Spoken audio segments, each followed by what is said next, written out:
Sarah Martinez had heard the whispers since the day she stepped foot into the Naval Special Warfare Training Compound. At 26, she carried herself with the quiet confidence of someone who had already proven herself in Marine Corps reconnaissance.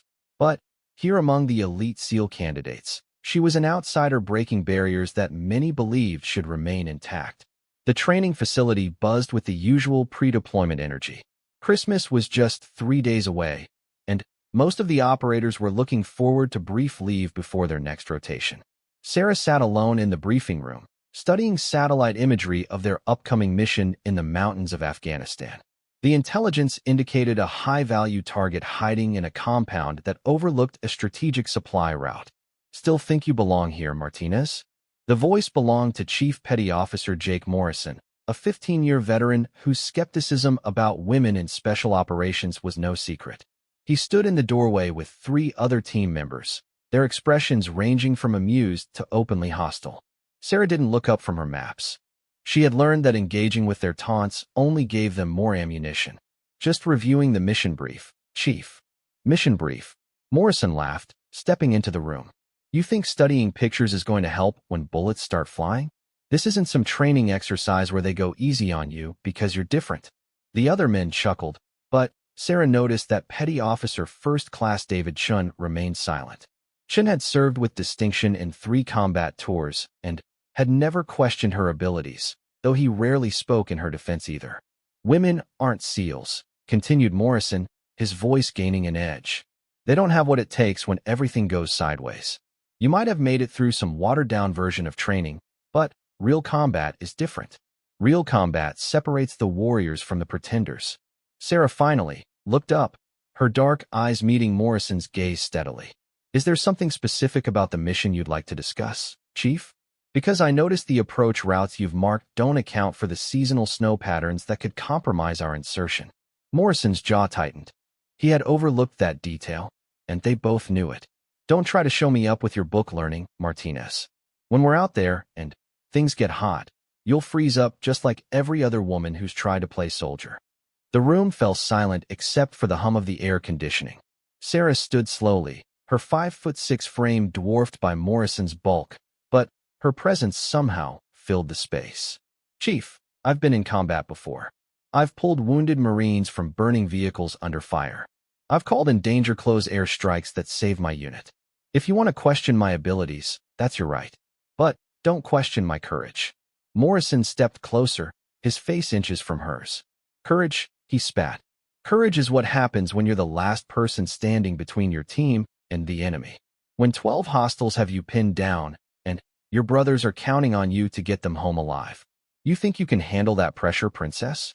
"I guess we'll find out," Sarah replied quietly. The tension in the room was broken by the arrival of Lieutenant Commander Williams, their team leader. A former DevGru operator with silver threads in his black hair, Williams commanded respect through competence rather than intimidation. He took in the scene with a quick glance. "Gentlemen, Martinez, we've got updated intel," he announced, spreading new photographs on the table. "The target compound is more heavily defended than originally thought. Satellite imagery from this morning shows at least 12 armed personnel in defensive positions around the perimeter." Sarah leaned forward to study the new photos. "Snipers," she said, pointing to barely visible shapes on rooftops and in elevated positions.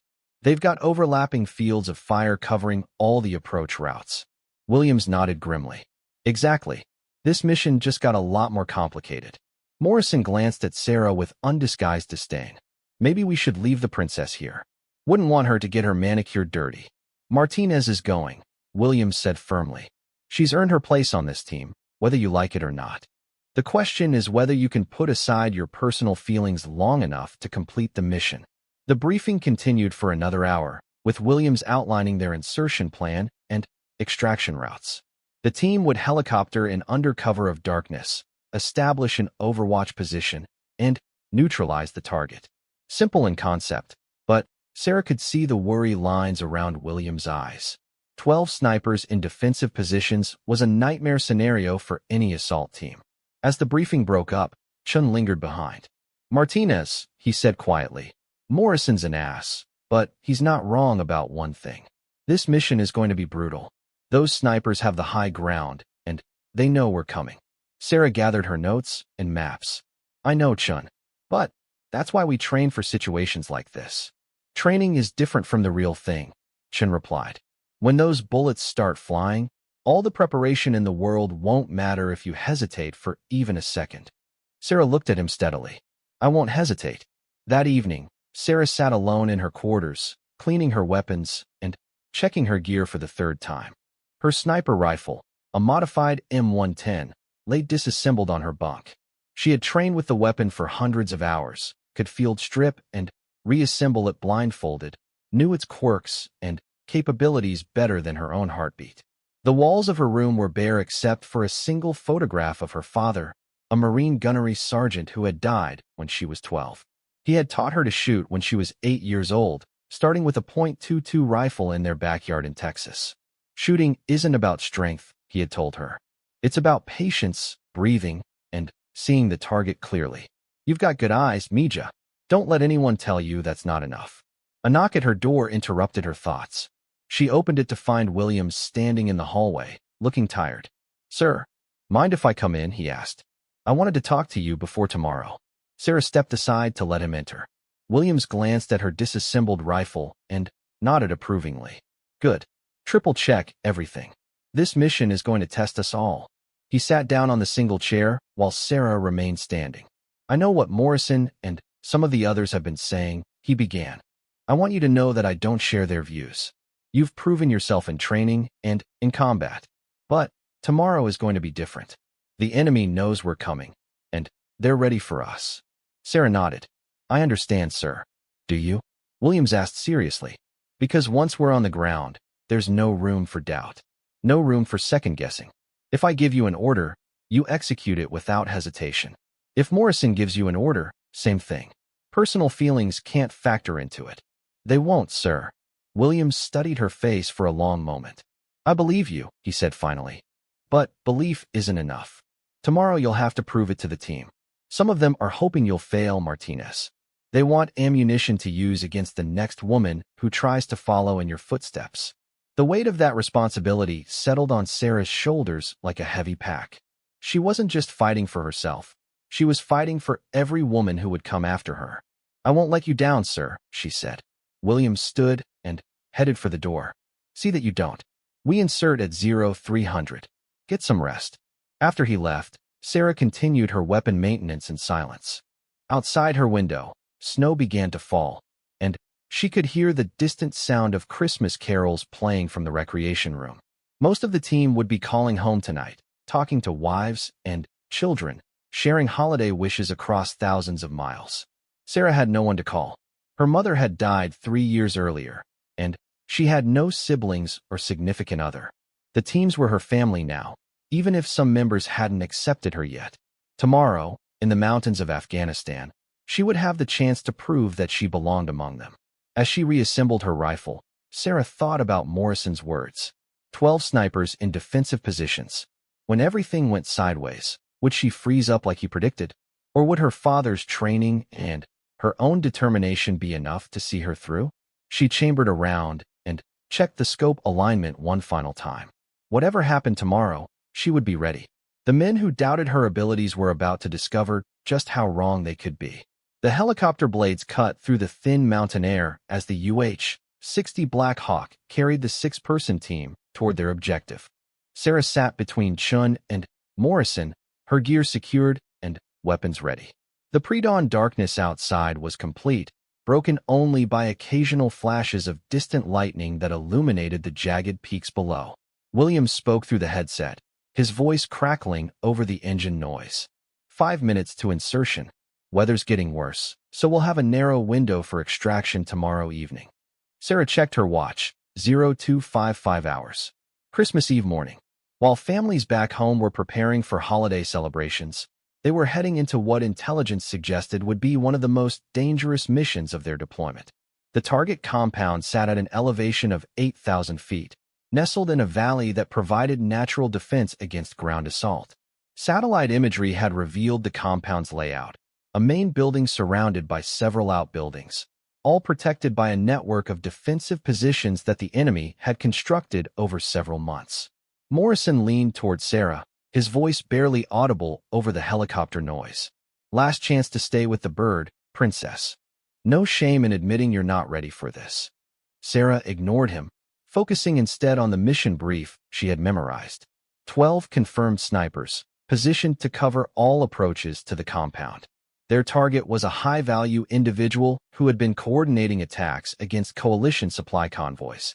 The mission was classified as capture or kill, but, given the defensive preparations, Sarah suspected it would be the latter. 2 minutes, the pilot announced. The helicopter began its descent, following a narrow valley that would shield their approach from the compound's observation posts. Sarah felt her stomach drop as they descended rapidly, the pilot using the mountainous terrain to mask their approach. Through her night vision goggles, Sarah could see the compound ahead. Thermal imaging revealed the heat signatures of multiple personnel in defensive positions, exactly as intelligence had predicted. What struck her was how professionally the positions were laid out. This wasn't a hastily prepared defense. It was a carefully planned killing field. 30 seconds to insertion, the pilot called out. Williams gave final instructions through the headset. "We go in fast and hard. Martinez, you take the overwatch position on the ridge line. Chun and Rodriguez will secure the perimeter. Morrison and Thompson will assault the main building with me." Questions? "Negative, sir," came the unanimous response. The helicopter flared and touched down on a small clearing 300 meters from the compound. Sarah was the first out, moving quickly to establish security while the rest of the team exited. The thin mountain air bit into her lungs as she scanned the darkness through her scope. Within 30 seconds, the helicopter was airborne again, leaving the team alone in the hostile terrain. The silence that followed was broken only by the wind whistling through the rocky peaks and the distant sound of generators running in the compound. Williams used hand signals to direct the team toward their positions. Sarah broke away from the group, moving carefully up the steep slope toward the ridge line that would give her the best vantage point over the entire compound. The snow was deeper than expected, and she had to be careful not to leave obvious tracks that would give away their presence. It took her 20 minutes to reach her position, a rocky outcropping that provided both cover and clear sight lines to the compound below. She established a firing position, using her pack to create a stable platform for her rifle. Through her scope, the compound came into sharp focus. The intelligence reports had been accurate, but incomplete. She could see all 12 defensive positions, but what the satellites hadn't revealed was how well they were camouflaged. The enemy snipers were professionals, not the untrained insurgents they usually faced. Their positions were carefully concealed and mutually supporting. Sarah keyed her radio. "Overwatch in position. I count 12 confirmed positions, all occupied. These aren't amateurs." Williams' voice crackled back. "Copy that. Can you get clear shots on the sentries?" Sarah studied the positions through her scope. The snipers were well concealed, showing only minimal exposure. Worse, they were positioned so that taking down one would alert the others. "Negative on clean shots. They're too well protected. Any engagement will compromise our position immediately." "Roger. Stand by." Sarah watched as Williams and the assault team moved into position near the compound's outer perimeter. She could see them through her thermal scope, creeping through the snow-covered rocks toward the main building. Everything was going according to plan until a dog began barking from inside the compound. The sound cut through the mountain air like an alarm. Sarah saw movement in several of the sniper positions as the defenders went to high alert. Through her scope, she watched as one of the snipers raised his head to scan the perimeter. "Movement in the compound," she whispered into her radio. "They know something's up." Williams' response was immediate.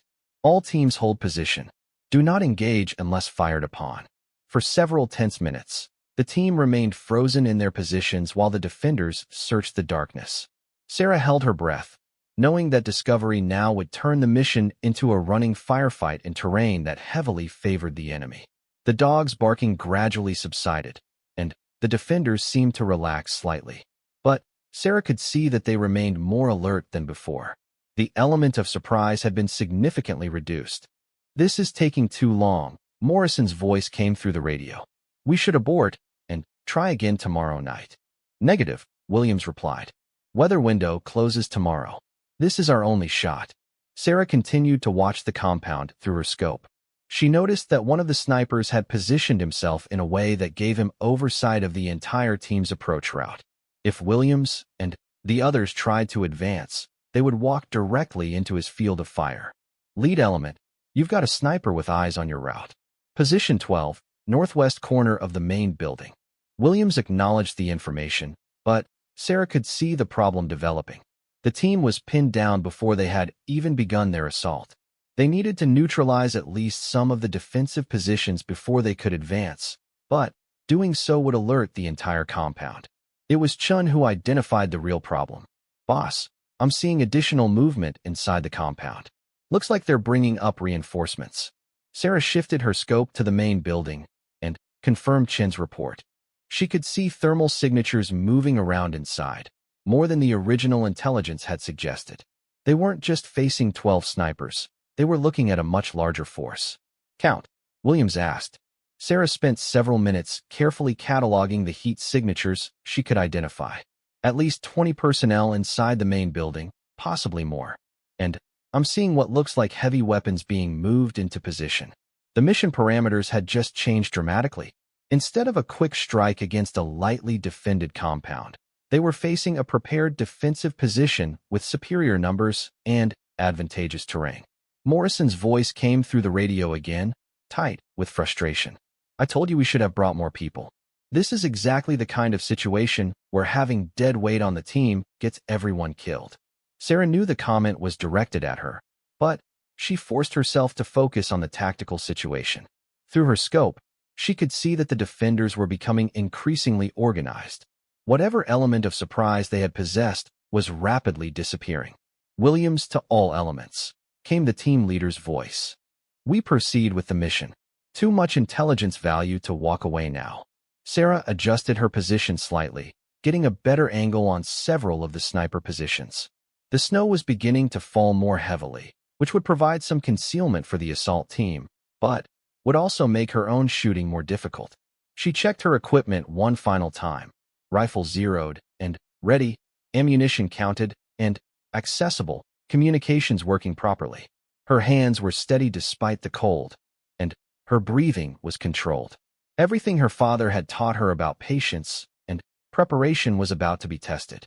The team spent another 15 minutes repositioning, with Williams trying to find an approach route that wouldn't expose them to multiple defensive positions simultaneously. But, as Sarah watched through her scope, she realized that the defenders had done their job too well. Every possible approach was covered by at least 2 sniper positions. This is a killing field, she transmitted quietly. They've positioned themselves to cover every approach route. Any advance is going to draw fire from multiple positions. Williams' frustration was evident in his voice. Options. Sarah studied the compound layout through her scope, looking for any weakness in the defensive positioning. The snipers were well-trained, and their positions were professionally prepared, but she began to notice something. They were focused on the likely approaches from the valley floor, the routes that a conventional assault team would naturally choose. I might have something, she transmitted. The defensive positions are all oriented toward the valley approaches. They're not expecting an attack from the ridge line. Explain. Sarah traced the sight lines from her position to the compound. From here, I can engage multiple positions before they can identify my location. Their positions are concealed from the valley, but exposed to elevated fire. Morrison's voice crackled through the radio immediately. Absolutely not. One person can't take down 12 defensive positions. That's suicide. But Williams was thinking tactically. What kind of engagement time are we looking at? Sarah continued to study the positions through her scope. With careful shot placement and rapid target acquisition, she might be able to engage multiple targets before they could respond effectively.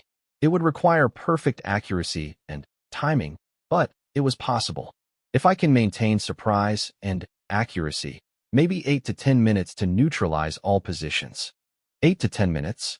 Morrison's voice was incredulous. That's fantasy. The moment you fire the first shot, every sniper in that compound will zero in on your position. Sarah knew Morrison was right about one thing. Once she opened fire, she would become the primary target for every defender in the compound. But she also knew that Williams was right about the intelligence value of the mission. They couldn't walk away. It's risky, she admitted. But it might be our only chance. The radio went quiet as Williams considered the options. Sarah continued to watch the compound, noting the way the snow was beginning to accumulate on the defenders' positions. The weather might actually work in their favor, reducing visibility and making it harder for the enemy to coordinate their response. Finally, Williams' voice came through the radio. "Martinez, you're cleared to engage on my signal. All other elements, prepare to advance on the compound once the defensive positions are neutralized." Morrison's protest was immediate. "Sir, this is insane. We're betting the entire mission on an unproven operator in an impossible situation." "The decision is made," Williams replied firmly. "Martinez, what do you need from us?" Sarah settled into her firing position, adjusting her scope for the range and wind conditions. "Give me 60 seconds to identify and prioritize targets. Then, start your advance. I'll engage the positions that threaten you first." She began methodically cataloging each sniper position, noting their fields of fire and the order in which she would need to engage them. 12 targets, multiple shots required for each, all while they would be actively hunting her position once she revealed herself. Her father's words echoed in her memory. Shooting isn't about strength. It's about patience, breathing, and seeing the target clearly. Sarah took a deep breath and placed her finger on the trigger. Christmas Eve was about to become very violent indeed. Sarah's breathing slowed as she settled into the zone that every sniper knows intimately. The world narrowed to the circular view through her scope, where each defender became a numbered target in a deadly sequence she was about to initiate. The falling snow created an ethereal backdrop, muffling sounds, and reducing visibility for everyone except her elevated position. Through her earpiece, she could hear the controlled breathing of her teammates as they prepared for their advance. Williams had positioned the assault team at the edge of the compound's outer perimeter, ready to move the moment she began her engagement.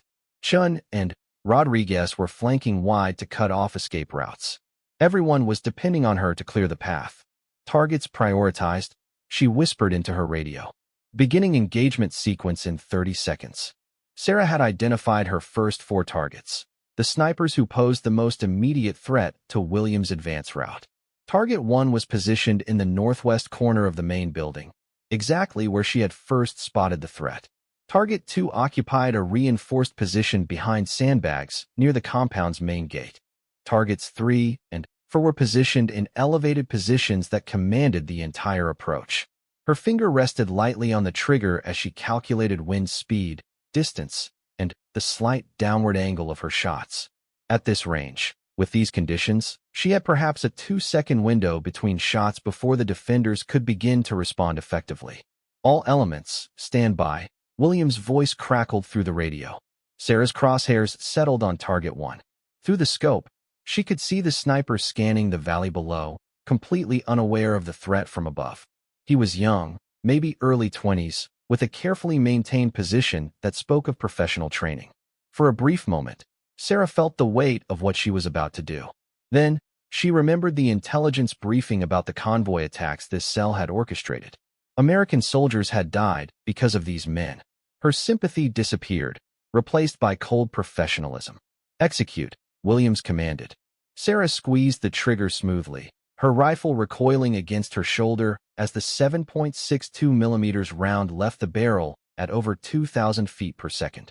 Through her scope, she saw target 1's head snap back as the bullet found its mark. 1 down. She immediately shifted to target 2, who was already reacting to the sound of her first shot.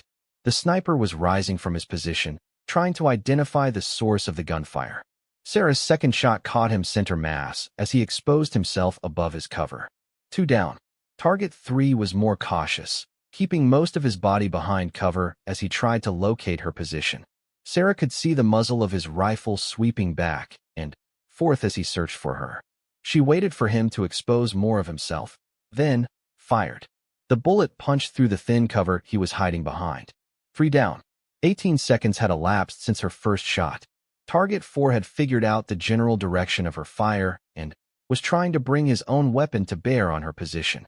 Sarah could see the muzzle flash from his rifle as he fired a hasty shot in her direction. The bullet struck the rocks several feet to her left, sending fragments of stone spinning through the air. She adjusted her aim and fired back. Target 4 crumpled behind his position. For down. Good effect on targets, Williams transmitted as he and the assault team began their advance toward the compound. Continue engagement.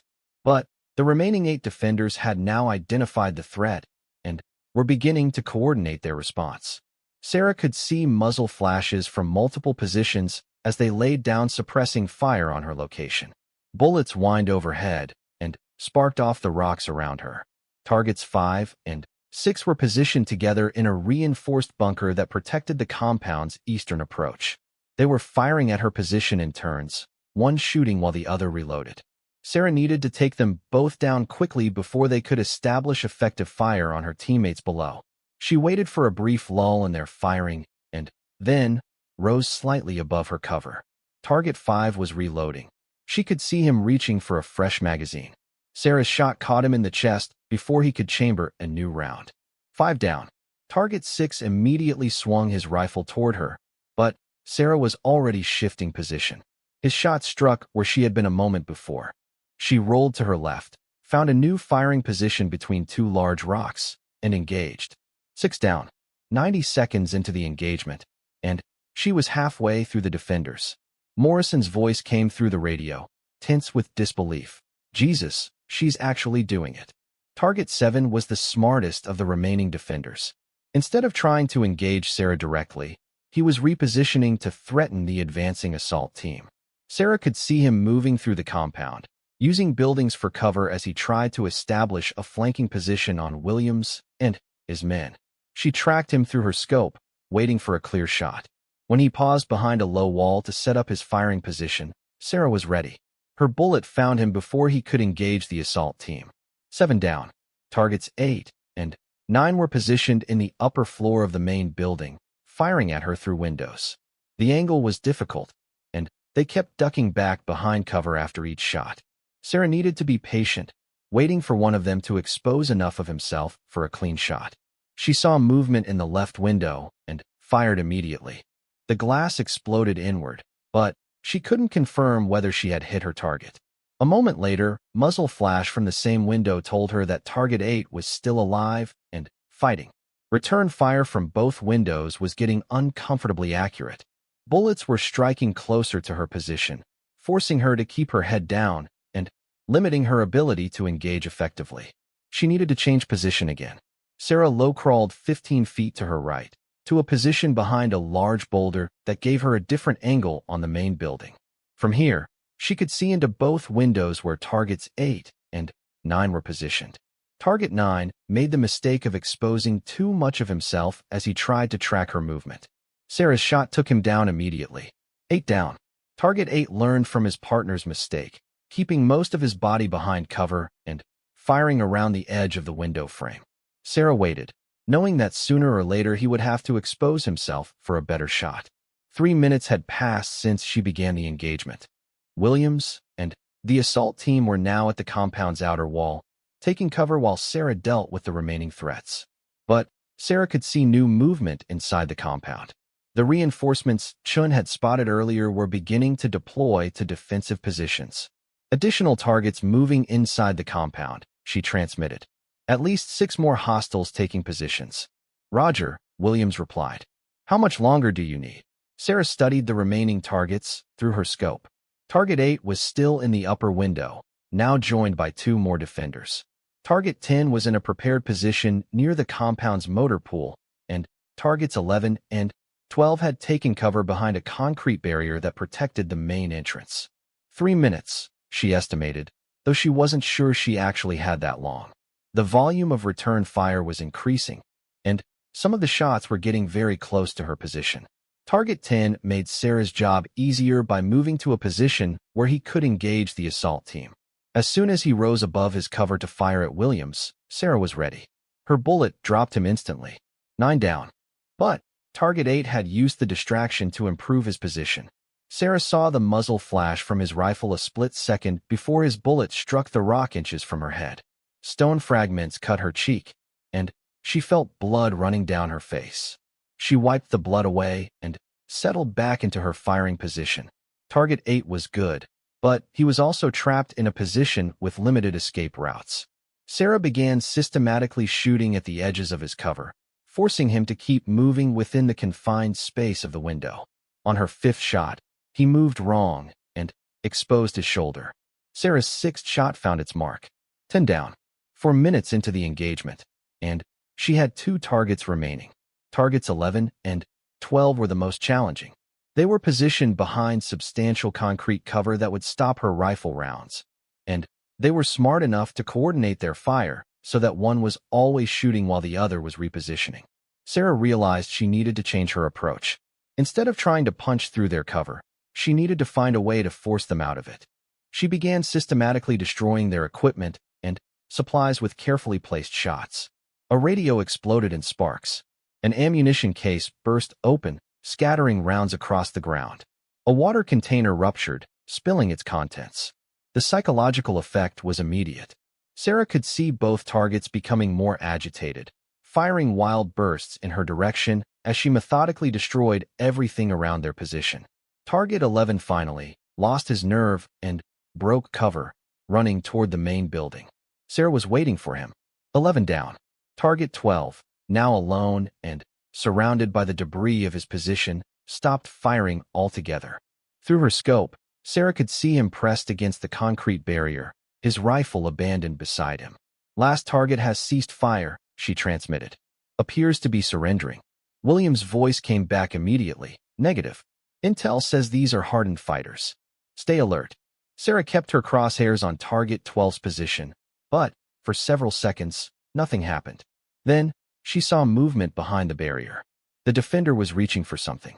Sarah realized her mistake just as Target 12 rose up with a grenade in his hand. He was going to throw it at the assault team, now only 50 meters away. Her final shot caught him in the center of mass, just as he pulled the pin. The grenade fell from his lifeless fingers and detonated behind the concrete barrier, sending debris flying but harming no one. 12 down. All targets neutralized, Sarah transmitted, her voice steady despite the adrenaline coursing through her system. Compound is clear for assault. The entire engagement had taken exactly 8 minutes and 12 seconds. Morrison's voice came through the radio, filled with something that might have been respect. Unfucking believable. Williams and the assault team were already moving through the compound, clearing buildings and securing the objective. Sarah remained in her overwatch position, scanning for any additional threats that might emerge. As she watched through her scope, she saw Williams entering the main building where their target was supposedly hiding. Her job was done, but the mission wasn't over yet. Sarah allowed herself a moment to check her equipment. She had fired 18 rounds and had 10 remaining in her magazine, plus additional ammunition in her pack. Her rifle was still functioning perfectly, and her position remained secure. But she could feel the exhaustion beginning to set in now that the immediate threat was over. The intense concentration required for precision shooting under combat conditions was mentally and physically draining. Her hands were beginning to tremble slightly, a normal reaction as the adrenaline started to fade. She forced herself to remain alert, knowing that the mission wasn't complete until they were back at base. In the mountains of Afghanistan, danger could emerge from unexpected directions at any moment. Through her scope, she continued to watch the compound, ready to provide covering fire if needed.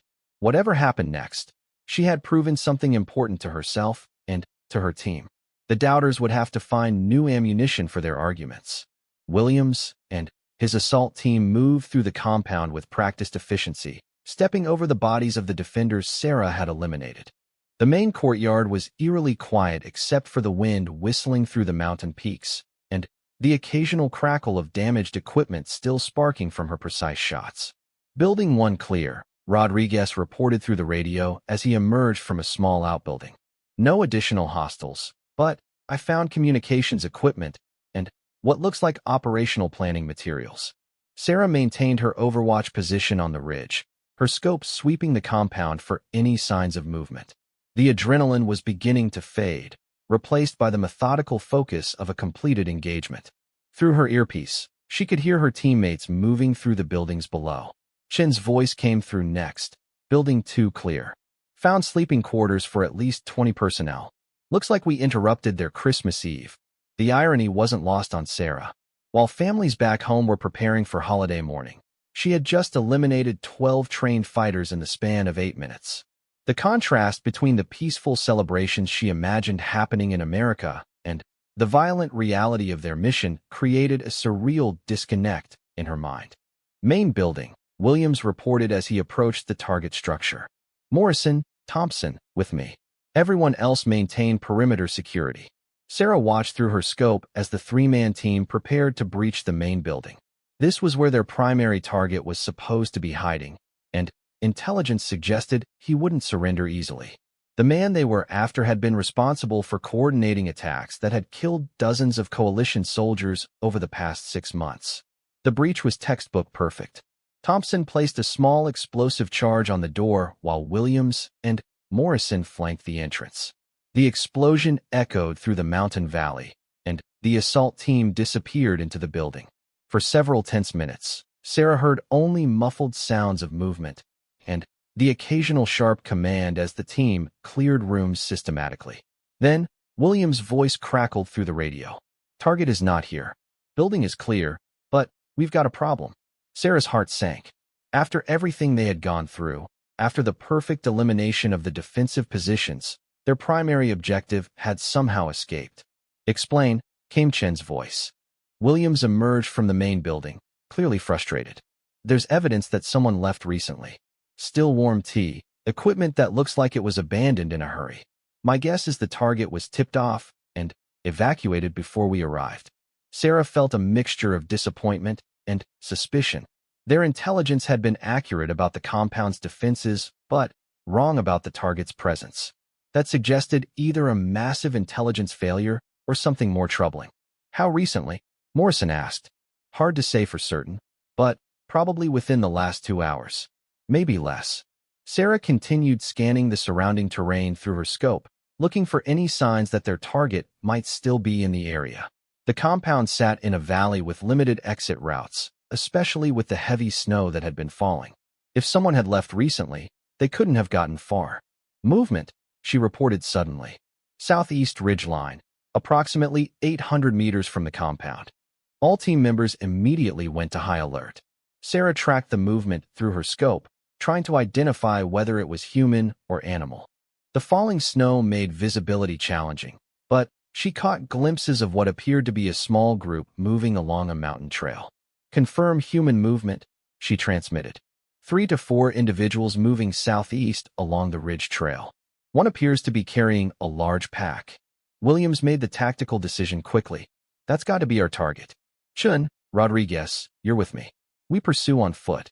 Morrison, Thompson, secure the compound and gather any intelligence materials you can find. Sarah watched as Williams and his 2 teammates left the compound and began following the trail toward the southeast ridge. The terrain was treacherous, with loose rock and deepening snow, but it was their only chance to complete the mission successfully. Overwatch, can you maintain visual on the targets? Williams asked. Sarah adjusted her scope's magnification and tracked the movement along the distant ridge line. Affirmative. For individuals confirmed. They're moving slowly due to the terrain and weather conditions. What happened next would stay with Sarah for the rest of her life. As Williams and his teammates climbed toward the ridge line in pursuit of their target, Sarah noticed additional movement from a different direction. To the north of the compound, she spotted what appeared to be a larger group moving through the valley. Hold position, she transmitted urgently. I'm seeing additional movement to the north. Multiple personnel approaching the compound. Through her scope, she counted at least 15 armed men moving in tactical formation toward the compound. They were still over a kilometer away, but they were clearly heading directly for the buildings where Morrison and Thompson were now alone, gathering intelligence. Sarah realized they had walked into a trap. The target's escape had been designed to draw part of the team away from the compound, leaving the remaining members vulnerable to a counterattack by reinforcements. Morrison, Thompson, you've got company incoming from the north, she transmitted. 15+ hostiles, approximately 12 minutes out at their current rate of movement. Morrison's response was immediate. How certain are you of that count? Sarah did a careful recount through her scope. Confirmed 15, possibly more. They're moving in tactical formation, well-armed, and heading directly for your position. The tactical situation had suddenly become much more complex. Williams and his team were in pursuit of the primary target, but were now too far away to provide immediate support. Morrison and Thompson were about to face a force that significantly outnumbered them, and Sarah was the only person in a position to provide effective support to either group. Williams' voice came through the radio, tight with tension. "Morrison, can you and Thompson extract before the hostiles reach the compound?" "Negative," Morrison replied. "We're in the middle of processing intelligence materials. We need at least 10 more minutes to get everything." Sarah realized that Morrison was right to stay. The intelligence they were gathering could be crucial for future operations, potentially saving many lives. But it also meant that two members of her team were about to face impossible odds. "I can provide overwatch support for Morrison and Thompson," she transmitted. "From this position, I can engage the approaching hostiles before they reach the compound." Williams was quiet for a moment, clearly weighing his options. Splitting the team's support between two simultaneous operations was a tactical nightmare, but they didn't appear to have better alternatives. "Negative, Martinez. 15 targets is too many for one sniper, even from an elevated position. You'll be overwhelmed." Sarah studied the approaching force through her scope. They were moving predictably along the most obvious route toward the compound, following a trail that would bring them through a narrow valley before they reached the buildings. If she positioned herself correctly, she might be able to engage them at a choke point where their numbers wouldn't provide as much advantage. "Sir, they're funneling through a narrow approach. If I can engage them in the valley, I can force them to take cover and delay their advance significantly." Morrison's voice cut through the tactical discussion. "Do it, Martinez. Thompson and I will ford up in the main building and hold our position." Williams was clearly torn between protecting his men at the compound and continuing the pursuit of their primary target. Finally, he made the command decision that would define the rest of the mission. "Martinez, you are cleared to engage the approaching hostiles. Delay their advance as long as possible. Morrison, Thompson, prepare for a siege situation. We'll complete our pursuit and return to support you as quickly as possible." Sarah immediately began repositioning. Her current location gave her excellent overwatch of the compound, but poor angles on the valley approach the hostiles were using. She needed to move to a position that would allow her to engage them as they came through the narrow passage. The new position required a dangerous movement across exposed terrain, but it would give her the ability to engage the approaching force before they could spread out and use their numerical advantage effectively. Sarah gathered her equipment and began a careful movement across the ridge line. As she moved, she could hear Morrison and Thompson preparing their defensive positions inside the compound. They were experienced operators who knew how to make a fight of it, but 15-2 odds were brutal under any circumstances. "Overwatch moving to new position," she transmitted. "We'll be off comms for approximately 5 minutes." Sarah half ran, half slid down the rocky slope, using whatever cover she could find to mask her movement. The approaching hostiles were still far enough away that they were unlikely to spot her, but she couldn't take any chances. The new position was a rocky outcropping that overlooked the valley approach to the compound. From here, she would have clear shots at anyone coming through the narrow passage, but she would also be exposed to return fire from multiple directions once the shooting started. Sarah established her firing position quickly, using her pack to create a stable platform and checking her fields of fire. Through her scope, she could see the approaching force more clearly now. They were professional fighters, well-equipped, and moving with tactical discipline. "Overwatch in position," she transmitted. "I count 16 hostiles now visible, approximately 6 minutes from the compound." Morrison's response was grim. "Roger. We're as ready as we can be." Sarah settled behind her rifle and began the mental preparation for what would likely be the most challenging engagement of her military career. 16 targets, all alert and expecting resistance, approaching through terrain that would give them plenty of cover once the shooting started. But she also knew that Morrison and Thompson were counting on her to buy them time. The intelligence they were gathering could potentially save dozens of American lives in future operations. The stakes couldn't be higher. Sarah placed her finger on the trigger and waited for the approaching force to enter her kill zone. Christmas Eve was about to become even more violent. Sarah watched through her scope as the hostile force approached the narrow valley that led to the compound. 16 armed men moved with the confidence of fighters who believed they had tactical advantage, expecting to overwhelm the small American team that had dared to attack their stronghold. They had no idea that a lone sniper was watching their every step. The lead elements of the group entered the valley choke point, exactly as Sarah had predicted. The narrow passage forced them to bunch up, reducing their ability to spread out and use their numerical superiority. Sarah counted them carefully as they moved into her kill zone. Hostiles entering engagement area, she transmitted quietly. Beginning engagement in 30 seconds. Morrison's voice crackled back from the compound. Roger, Overwatch. We're locked and loaded down here. Sarah had learned from her previous engagement. Instead of trying to eliminate every target immediately, she would focus on creating chaos and forcing the hostile force to take defensive positions that would delay their advance. Every minute she could buy would give Williams more time to complete his pursuit and return with reinforcements. The first shot took down the lead scout, dropping him instantly and sending the rest of the group scrambling for cover. Sarah immediately shifted to a second target, one of the men who appeared to be giving orders to the others. Her bullet found him before he could organize an effective response. But 16 targets were very different from 12, especially when they were already alert and expecting contact. Return fire came almost immediately, forcing Sarah to keep her head down as bullets struck the rocks around her position. She rolled to her left and found a new firing angle. 3 hostiles were trying to advance along the left side of the valley, using whatever cover they could find. Sarah engaged the lead man, forcing the other 2 to dive behind a large boulder. Good effect on target, Morrison reported from the compound. Their advance has stopped. Sarah could see that the hostile force was now pinned down in the valley, unable to advance effectively but also difficult for her to engage from her elevated position. The smart thing for them to do would be to withdraw and find an alternate route to the compound, but their commander seemed determined to push through. She watched as several of the fighters began laying down suppressing fire on her position, while others attempted to bound forward in short rushes. It was a professional tactic that would eventually succeed if she couldn't disrupt their coordination.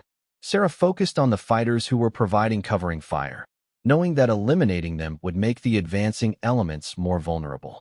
Her next shot silenced one of the machine guns that had been keeping her pinned down, but the return fire was becoming more accurate. One bullet struck so close to her head that she felt the heat of its passage. She needed to move again before they zeroed in on her exact position. Sarah low-crawled 20 feet to her right, where a cluster of large rocks provided better protection. From this new position, she had a different angle on the valley and could see targets that had been hidden from her previous location. Overwatch repositioning. She transmitted between bursts of enemy fire. As she settled into her new firing position, Sarah noticed movement on the ridge line opposite her position.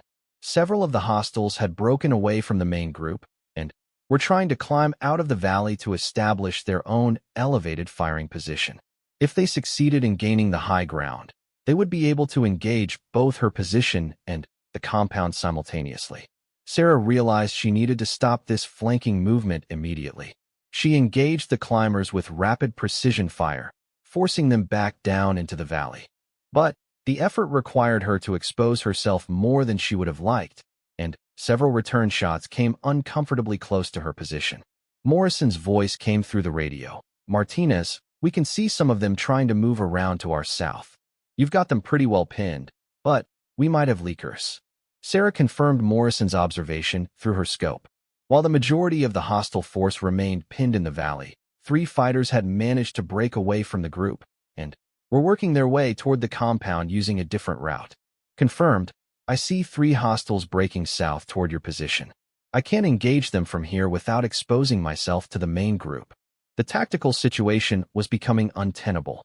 Sarah could continue to pin down the main body of attackers, but she couldn't prevent small groups from infiltrating toward the compound. Morrison and Thompson would soon be facing attack from multiple directions. That's when she heard Williams' voice on the radio. All elements. This is lead. We have captured the primary target and are moving back toward the compound. ETA 12 minutes. Sarah felt a surge of relief. If Williams could return with Chun and Rodriguez, they would have enough firepower to deal with the remaining threats effectively. But 12 minutes was a long time in a firefight. Sarah needed to keep the main hostile force pinned down and help Morrison and Thompson deal with the infiltrators who were approaching the compound. She made a tactical decision that would have made her instructors proud. Instead of trying to engage multiple targets from one position, she would use movement to create the illusion of multiple snipers operating in the area. Sarah quickly displaced to a third firing position, this one with a view of the route the infiltrators were using to approach the compound. As soon as they came into view, she engaged them with rapid fire, eliminating two and forcing the third to take cover. Then, she immediately moved back to a position where she could engage the main group in the valley. To the hostile fighters, it would appear that they were facing sniper fire from multiple locations, making coordination much more difficult. The tactic worked better than she had hoped. Sarah could see confusion spreading through the hostile force as they tried to identify how many snipers they were facing and where the fire was coming from. Morrison's voice came through the radio with something that sounded like admiration. "Nice work, Martinez. Whatever you're doing up there, keep it up. We're seeing a lot less organized movement down here." Sarah continued her displacement tactics, moving between multiple firing positions and engaging targets from different angles. It was exhausting work that required her to carry her equipment across dangerous terrain while under enemy fire, but it was keeping the hostile force disorganized. 8 minutes after Williams had reported capturing their target, Sarah heard the distinctive sound of his team engaging the hostile force from behind. Williams, Chun, and Rodriguez had reached the valley and were attacking the pinned-down fighters from their rear. The tactical situation changed immediately. Caught between Sarah's sniper fire from above and Williams' assault from behind, the hostile force began to collapse. Several fighters attempted to surrender, while others tried to break contact and escape. "Overwatch, shift fire to fleeing hostiles on the eastern ridge," Williams commanded. Sarah could see several figures trying to escape along a mountain trail that led away from the valley. She engaged them methodically, ensuring that none of the fighters would be able to report back to other hostile cells about the American team's capabilities. Within minutes, the firefight was over. The valley was littered with bodies, and the few surviving hostile fighters had surrendered. Williams and his team moved efficiently through the area, securing prisoners and gathering intelligence materials. "All clear," Williams announced. "Martinez, excellent work. Your fire support made this mission possible." Sarah remained in her overwatch position until Williams gave the all-clear signal. Only then did she allow herself to relax, feeling the exhaustion that came after hours of intense combat stress. As she gathered her equipment and prepared to rejoin the team, Sarah realized that something fundamental had changed. The doubters on her team would never again be able to claim that women couldn't handle combat stress or make the hard decisions required in special operations. Morrison's voice came through the radio one final time as the team prepared for extraction. "Martinez, when we get back to base, I owe you a beer. Hell, I owe you a whole case." The helicopter extraction went smoothly, with the team and their captured targets safely aboard within 30 minutes. As they lifted off from the mountain valley, Sarah looked down at the compound where she had eliminated 12 sniper positions in 8 minutes, and later helped defeat a counter-attacking force of 16 fighters. Williams sat beside her in the helicopter, still processing what had happened during the mission. "You know," he said, speaking loudly enough to be heard over the engine noise, "I've been in special operations for 15 years, and I've never seen shooting like that. Not from anyone." Sarah looked out the window at the snow-covered peaks below. Christmas Eve had turned into one of the most violent days of her military career, but it had also proven something that she had always known in her heart.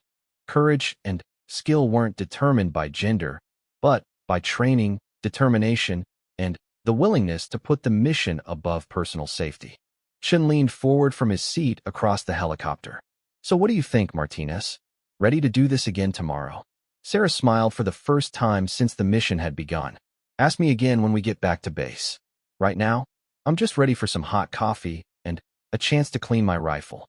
Morrison, sitting at the rear of the helicopter, shook his head in amazement. 12 snipers in 8 minutes, he said to no one in particular. Unfucking believable. As the helicopter carried them back toward their base, Sarah reflected on the events of the day. The mission had been successful beyond anyone's expectations. They had eliminated a major threat, captured valuable intelligence, and proven that the integration of women into special operations could work when the right person was given the opportunity to succeed. But, more importantly to Sarah, she had proven something to herself. All the doubts and criticism from her teammates had been noise. When the shooting started and lives were on the line, skill and courage were all that mattered. The helicopter disappeared into the snowy night, carrying a team that would never again question whether women belonged in the fight. Sarah Martinez had earned her place among the warriors, one precisely placed shot at a time. Back at base, word of the mission's success spread quickly through the special operations community. The story of the female SEAL who had eliminated 12 defensive positions in 8 minutes became legend, inspiring a new generation of women who aspired to serve in special operations roles. But, for Sarah, the real victory was much simpler. She had answered the doubters not with words, but with actions. Christmas Eve 2025 would always be remembered as the night when courage proved stronger than prejudice, and when one sniper changed the conversation about women in combat forever. The war continued, but Sarah Martinez had already won the battle that mattered most to her. She belonged here, among these warriors, fighting alongside the best soldiers in the world. And no one would ever question that fact again.